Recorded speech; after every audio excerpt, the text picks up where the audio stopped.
Hello and welcome to Paganini's Secret Part 2.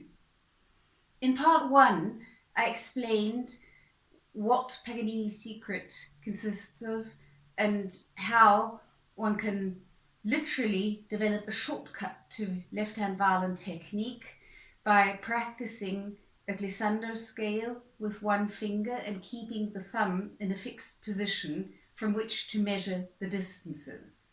In this video, I'm going to show you how you can start practicing these glissando scales so that you can learn this technique which literally makes violin playing easier. As an example, if I'm playing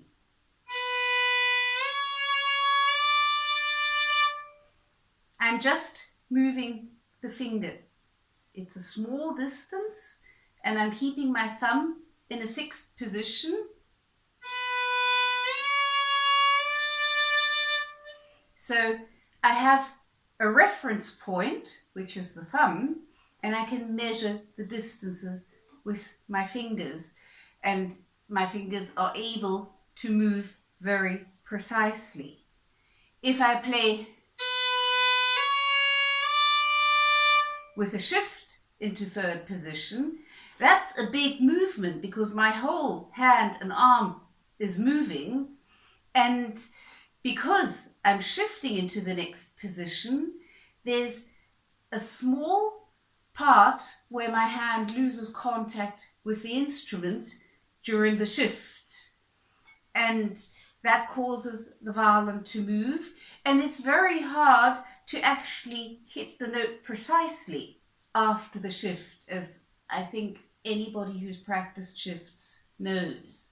I do want to mention that this technique that I'm teaching here is not a replacement for the conventional violin technique that we learn today.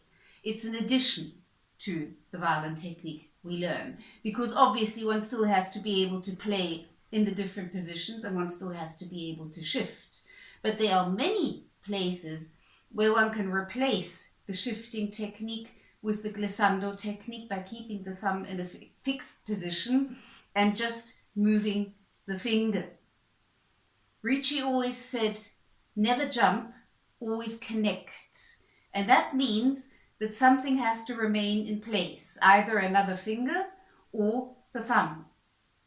The glissando system is a simple and clear way of learning the distance between each note with one finger. By learning the distances between the notes with one finger, and of course you practice that with each finger so that all the fingers know the distances between the notes, we're creating a much more economical system of learning the fingerboard. And it trains our ear as well as our fingers, so we become a lot more exact in moving along the fingerboard. It's also much more economical to move just a finger instead of the whole arm, and a finger can move with much more precision than the whole arm can move. So it's a very effective way of training the ear, learning the fingerboard, and measuring the distances between the notes.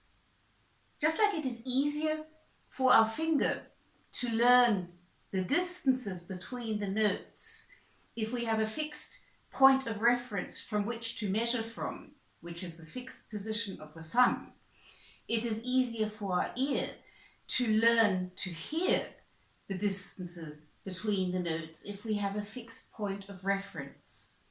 And that is why we practice glissando scales with one finger, first finger or second or third or fourth finger, by using the adjacent lower open string as a fixed point of reference.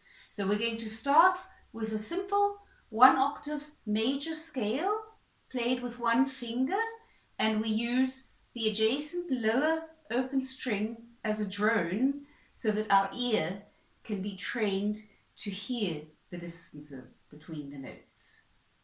We're going to start on the E string with an F major scale, 1 octave, played with the first finger, and we're going to use the open A string as a drone. Put your hand into third position and reach down for the F. So you just go into third position, put your thumb into third position, reach down for the F.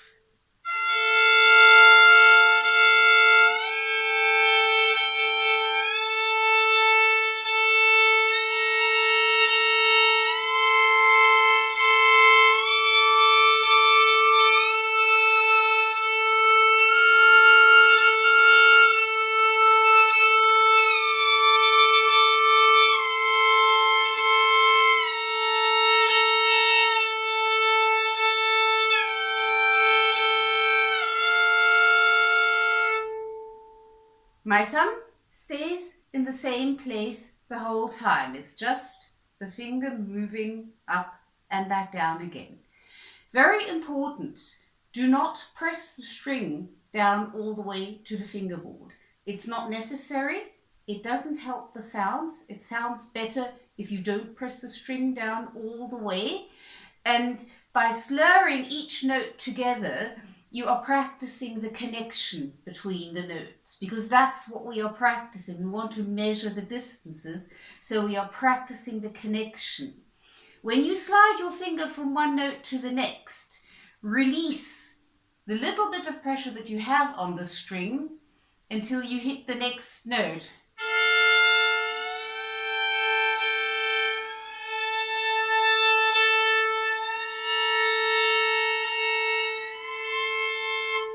So your finger is also moving up and down a little bit as it's playing this glissando scale. Do not press the string down and keep that same pressure while you're playing the glissando scale. That's not helpful, because you have to have a relaxed hand and finger to be able to measure the distances properly. So you have to release as you slide from one note to the next. Practice the same scale with the second finger. Again, hand in third position. Reach down for the first finger F, and then you play second finger G and slide up with the second finger. Again, F major scale.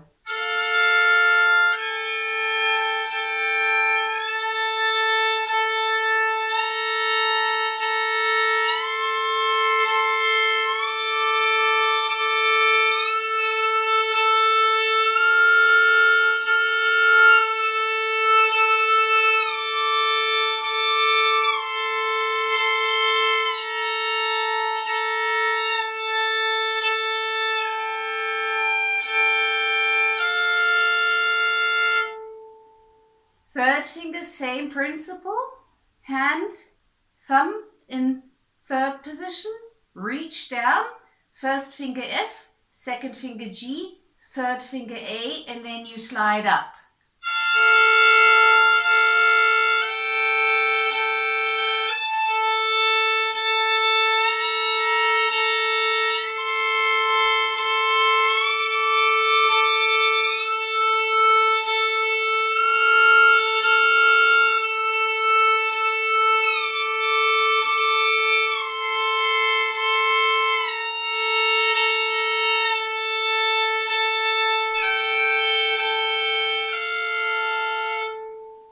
Fourth finger is the same thing. Hand in third position, thumb in third position, reach down, first finger F, second finger G, third finger A, fourth finger B flat, and then you slide up.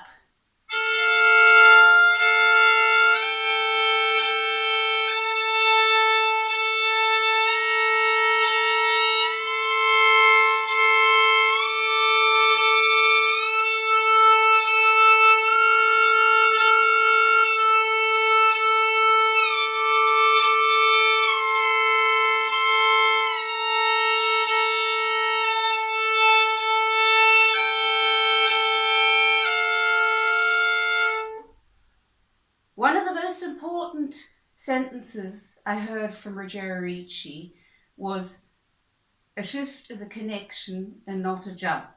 So technically this is not shifting, because our hand, and particularly our thumb, is staying in the same position, but we are sliding from one note to the next. So we have to think of that as a connection and not as anything which is a jerk. So very important. only press the string down as much as you need to get a sound. You should feel the vibrations of the string in your fingertips and release that when you slide. It's very important. Ricci used to make us practice with our violin scroll against a wall doing these Glissando Technique scales, and the scroll was not allowed to move. If it moved, that meant that we were not connecting, but there was a jerk, there was a jump somehow. So it's not a bad way of doing it, because you do notice immediately if there's something which is not completely smooth. It should be a very smooth movement going up and back down again. And very important, of course, listen very, very intensively to the intonation, because we're not just training our fingers here, we are training our ear as well. So listen to the intonation, correct everything which is not completely in tune, even if you have to use another bow. Never leave an out of tune note standing. Another quote from Ricci, stay on the note until it's in tune. I heard that countless times. And practice these glissando scales on all strings. One string lower would be B flat major with the open D string as a drone.